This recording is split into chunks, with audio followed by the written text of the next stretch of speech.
2 दिन तक वह बिस्तर पर आराम करती रही और तीसरे दिन उसने कपड़े बदले और कबीर को ढूंढने निकल पड़ी। उसने वादा किया था कि वह उसे बीच ले जाएगा और आज वही दिन था। उसने बटलर अरुण से पूछा कि उसका पति कहाँ है और जब पता चला कि वह अपने ऑफिस में है तो वह उधर ही चल दी। अंदर से आवाजें आ रही थीं, जिनमें से एक महिला की थी। उसने दरवाजे पर हल्की सी दस्तक दी और फिर अंदर चली गई। एक काले बालों वाली महिला जिसने आगे से काफी डीप कट टॉप पहन रखा था, कबीर की डेस्क के पीछे खड़ी थी और झुककर उसके कंधे पर हाथ रखकर कुछ दिखा रही थी। जैसे ही दोनों ने आवाज सुनी, उन्होंने ऊपर देखा। आओ अंदर, कबीर बोला। मैं तुम्हें मनीषा स्टर्न से मिलवाना चाहता हूँ। मनीषा, ये मेरी पत्नी समयरा है। समयरा की नजर सीधी उस औरत के हाथ पर पड़ी जो कबीर के कंधे पर था और उसका गुस्सा 7वें आसमान पर पहुंच गया। सबसे बुरा ये था कि वह औरत अपना हाथ हटाने की जरा भी कोशिश नहीं कर रही थी। हेलो मनीषा, क्या मैं पूछ सकती हूँ कि आप यहाँ किस लिए आई हैं? ये पेरिस में खुलने वाले नए होटल के लिए फाइनेंशियल स्टेटमेंट लेने आई हैं, कबीर ने जवाब दिया। उसे साफ लग रहा था कि समयरा कुछ परेशान है। क्या ये जलन है? उसने सोचा। आपसे मिलकर अच्छा लगा, मिसेस कपूर, मनीषा ने कहा और स्टेटमेंट उठाकर विदा लेते हुए बाहर निकल गई। समयरा भी उसके पीछे पीछे गई। मिस, क्या आपसे जरा अकेले में बात कर सकती हूँ? क्या? अब उसकी मीठी आवाज गायब थी, जैसी वह कबीर के सामने बोल रही थी। कबीर मेरे हस्बैंड हैं, तो कृपया अपने हाथ अपने पास ही रखें। उसकी आंखों में देखते हुए समयरा ने दरवाजा खोला और उसे बाहर जाने का इशारा किया। जैसे ही वह मुड़ी तो देखा कि कबीर वहीं खड़ा मुस्कुरा रहा है। वह आगे बढ़ा और उसका चेहरा अपने हाथों में थाम लिया। लगता है मेरी वाइफ ही थोड़ी पॉजिटिव है। क्या तुम जल रही हो मेरी जान? मैंने उम्मीद नहीं की थी कि अपने पति को किसी और औरत के साथ इतना नजदीक देखूंगी। ऐसा कुछ नहीं था समयरा, मुझे तो ऐसा ही लगा, कहकर उसने उसका हाथ झटका और सीढ़ियों पर दौड़ते हुए अपने कमरे में जाकर दरवाजा जोर से बंद कर लिया। लेकिन कबीर पीछे पीछे आया और दरवाजा खोलकर फिर बंद किया। उसने उसका हाथ पकड़ा और उसे अपनी बाहों में खींच लिया। तुम्हारा ये जलन वाला रूप मुझे और ज्यादा आकर्षित करता है।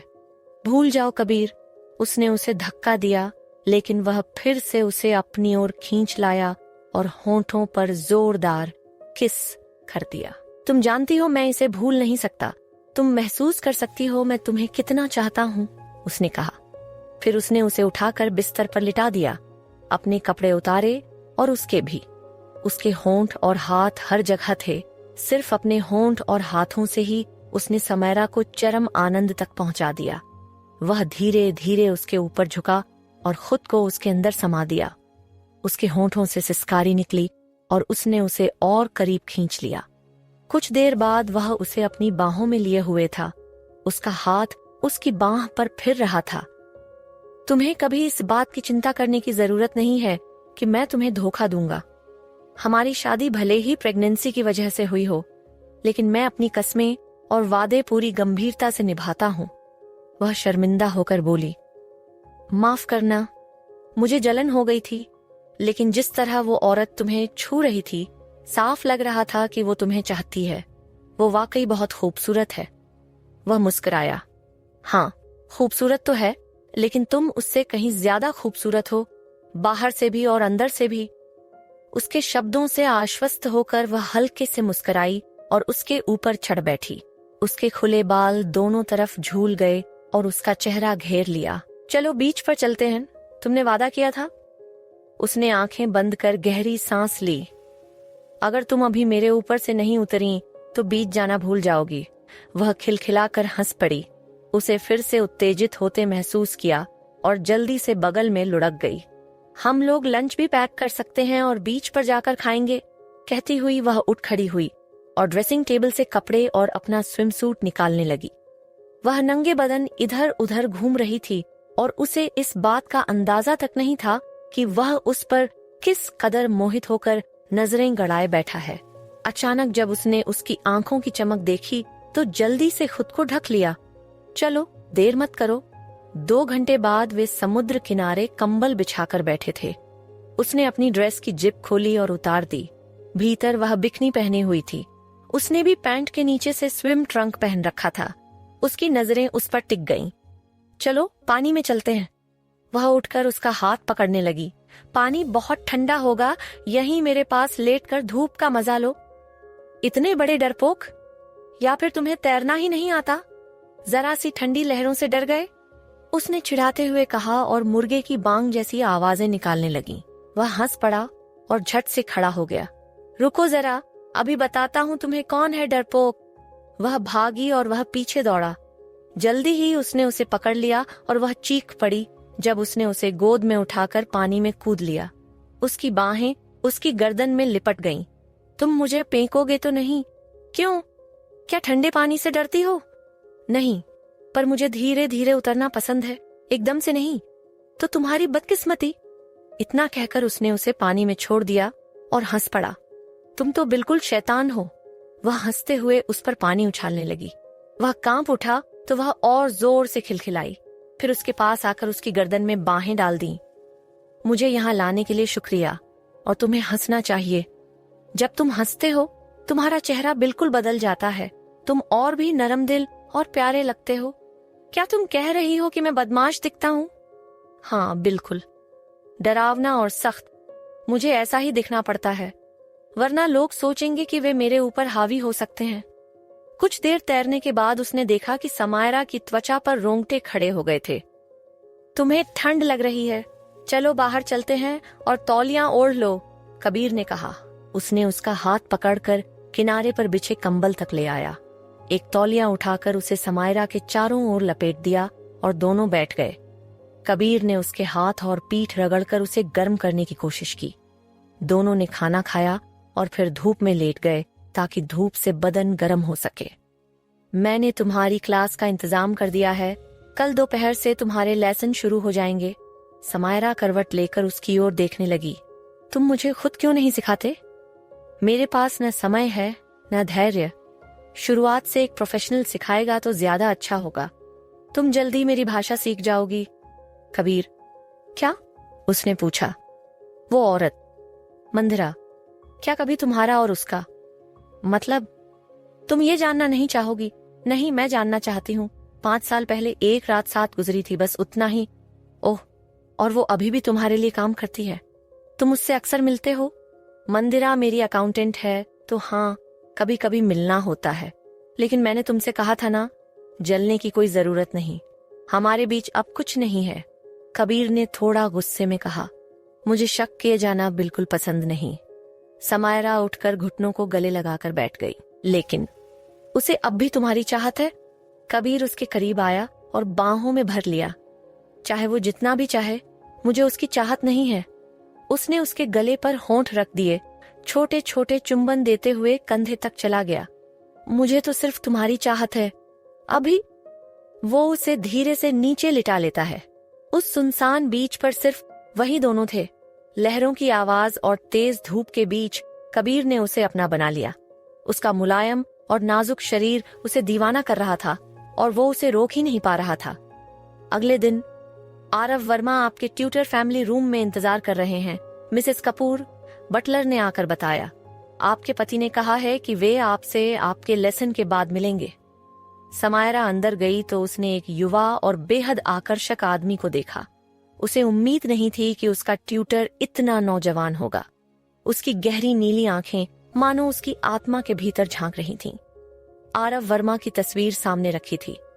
मिसेस कपूर, आपसे मिलकर मुझे बेहद खुशी हुई। मुझे यह नहीं पता था कि मुझे इतनी युवा और खूबसूरत स्टूडेंट को पढ़ाने का मौका मिलेगा, उसने कहा और उसका हाथ थामकर उसके पीछे हल्का सा चुंबन दिया। मिस्टर वर्मा, उसने तुरंत हाथ खींचते हुए कहा, क्या आप शुरू करने से पहले कोई ड्रिंक लेना चाहेंगे? नहीं, शायद बाद में। और कृपया मुझे आरव कहिए, क्योंकि हमें साथ में काफी काम करना है। तो चलिए शुरू करते हैं। सबसे पहले मैं अपने स्टूडेंट को थोड़ा जानना चाहूंगा। अपने बारे में कुछ बताइए। सोफे पर बैठते हुए समायरा थोड़ी नर्वस हो गई। मुझे समझ नहीं आ रहा कि आप क्या जानना चाहते हैं। बस इतना बताइए कि आप कहाँ से हैं, आपको क्या पसंद है और क्या नहीं, आरव ने मुस्कुराते हुए कहा और आराम से टेक लगाकर उसकी बातें सुनने लगा। समायरा ने बताया कि वह दिल्ली की रहने वाली है और पहले एक घर में मेड का काम करती थी। यह सुनकर आरव ने उसकी ओर नीचा नजर नहीं डाली, बल्कि पूरी रुचि के साथ सुनता रहा। उसे अच्छा लगा कि वह उसकी बातों को महत्व दे रहा था। करीब आधे घंटे तक वे बातें करते रहे और फिर पढ़ाई शुरू हुई।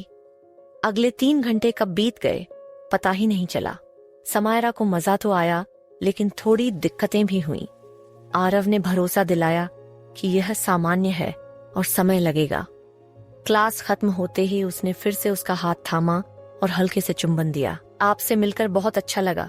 2 दिन बाद हमारी अगली क्लास होगी। बस आज जो सिखाया है उसे प्रैक्टिस करते रहिए। जब आरव चला गया तो समायरा सीधा कबीर के ऑफिस में पहुंची। क्लास कैसी रही? उसने उसकी ओर देखते हुए पूछा। ठीक ही रही, बस ये भाषा सीखना बहुत मुश्किल लग रही है। मुझे डर है कि मैं अच्छा नहीं कर पाऊंगी। इधर आओ, उसने आदेश दिया। जैसे ही वह पास आई, कबीर ने उसे अपनी गोद में खींच लिया। उसका हाथ धीरे से उसके बालों को कानों के पीछे सरकाता गया। ये तो तुम्हारा पहला लेसन था, समय लगेगा। हफ्ते में 3 क्लास होंगी और देखते ही देखते तुम इसे मेरी तरह बोल पाओगी। सच में? उसने उसकी गर्दन में बाहें डालते हुए पूछा। मैं तुम्हें निराश नहीं करना चाहती, तुम कभी निराश नहीं करोगी। अब बताओ, तुम्हारा ट्यूटर कैसा है? जितना सोचा था उससे काफी छोटा निकला, लेकिन बहुत अच्छा है। आपने ही तो रखा है उसे, क्या आप उससे मिले नहीं? नहीं, मुझे सिर्फ उसका नंबर मिला था और बताया गया था कि वही सबसे बेहतर है। उसकी आंखें सिकुड़ गईं। क्या तुम्हें वो हैंडसम लगा? मेरा ख्याल है कोई कह सकता है कि वो अच्छा दिखता है। यह सुनकर उसने महसूस किया कि कबीर की आंखें गहरी और कठोर हो गईं। उसे साफ समझ आ गया कि यह बात उसे पसंद नहीं आई। तुरंत उसने अपने हाथों से उसका चेहरा छुआ और उसकी होंठों की लकीर पर उंगलियां फिराईं। लेकिन तुम जितने हैंडसम हो वैसा कोई और हो ही नहीं सकता। तुम्हारा शरीर, तुम्हारी मसल्स, तुम्हारे एब्स सब इतने आकर्षक हैं। तुम्हें छूना मुझे बेहद अच्छा लगता है। यह कहते ही उसने राहत की सांस ली जब देखा कि कबीर का चेहरा नरम पड़ गया। तुम्हें मुझ पर एक अजीब सा काबू है मेरी जान। सिर्फ तुम ही मुझे शांत कर पाती हो जब मुझे गुस्सा आता है। गुस्सा करने की कोई वजह नहीं है, मेरी नजरें सिर्फ तुम पर हैं। उसने झुककर उसे हल्का सा किस किया। कबीर का हाथ उसकी टांग पर ऊपर की ओर सरका। चलो, आज तुम्हें एक शानदार जगह डिनर पर ले चलता हूँ, कैसा लगेगा? मुझे बहुत अच्छा लगेगा, उसने हंसते हुए कहा। कबीर ने फोन उठाकर एक क्लासी रेस्टोरेंट में टेबल बुक करवाई। समायरा तुरंत उसकी गोद से उठ खड़ी हुई। मैं वो नई ड्रेस पहनकर आती हूँ जो तुमने दिलाई थी, ज्यादा देर नहीं करूंगी। यह कहकर उसने उसके होंठों को छुआ और कमरे से निकल गई। जब वह वापस आई तो कबीर की सांसें थम सी गईं। लाल रंग की ड्रेस में, बालों को ऊपर बांधकर और कानों में उसकी दी हुई डायमंड इयररिंग्स पहने हुए वह बेहद खूबसूरत लग रही थी। कैसी लग रही हूँ? क्या उस जगह के लिए क्लासी लग रही हूँ? कबीर ने उसके चेहरे को दोनों हाथों में थामा और मुस्कुराया। काश तुम खुद समझ पाती कि तुम कितनी खूबसूरत हो। तुम्हें दूसरों की परवाह करने की जरूरत नहीं है, बस अपने आप पर भरोसा रखो। उसे अपनी बाहों में भरकर उसने एक गहरा किस किया और फिर मुस्कुराते हुए बोला, अब चलें, तुम्हें और हमारे बच्चे को भी खाना चाहिए। उसका हाथ समायरा के पेट पर ठहर गया। अभी ज्यादा दिखाई तो नहीं दे रहा था, लेकिन हल्की सी उभरी हुई जगह उसे महसूस हुई।